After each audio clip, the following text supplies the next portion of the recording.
ಇನ್ನು ನೀವು ಬಂಗಾರದ ಗಣಿ ಚಾನೆಲ್ಗೆ ಸಬ್ಸ್ಕ್ರೈಬ್ ಆಗದಿದ್ದರೆ ಈ ಕೂಡಲೇ ಸಬ್ಸ್ಕ್ರೈಬ್ ಬಟನ್ ಅನ್ನು ಕ್ಲಿಕ್ ಮಾಡಿ ಹಾಗೂ ದಿನನಿತ್ಯದ ಅಪ್ಡೇಟ್ಸ್ಗಳಿಗಾಗಿ ಬೆಲ್ ಐಕಾನ್ ಅನ್ನು ಪ್ರೆಸ್ ಮಾಡಿ. ಅಕ್ರಮವಾಗಿ ಮರಳು ಸಾಗಿಸ್ತಾ ಇದ್ದ ಟಿಪ್ಪರ್ ಗಾಡಿ ವಶಕ್ಕೆ, ಚಾಲಕ ಪರಾರಿ. ಗದಗ ಜಿಲ್ಲೆಯ ಶಿರಹಟ್ಟಿ ತಾಲೂಕಿನ ಚಿಕ್ಕಸವಣೂರು ಗ್ರಾಮದ ಹತ್ತಿರ ಪಾಸ್ ಇಲ್ಲದೆ ಹಾಗೂ ಓವರ್ಲೋಡ್ ತುಂಬಿಕೊಂಡು ಟಿಪ್ಪರ್ ಗಾಡಿ ಅಕ್ರಮವಾಗಿ ಮರಳು ಸಾಗಿಸ್ತಾ ಇತ್ತು.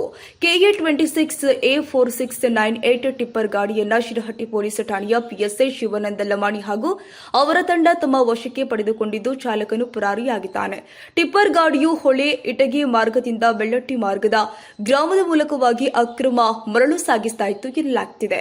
ಚಂದ್ರಶೇಖರ್ ಸೋಮಣ್ಣವರ್, ಬಂಗಾರದ ಗಣಿ ನ್ಯೂಸ್.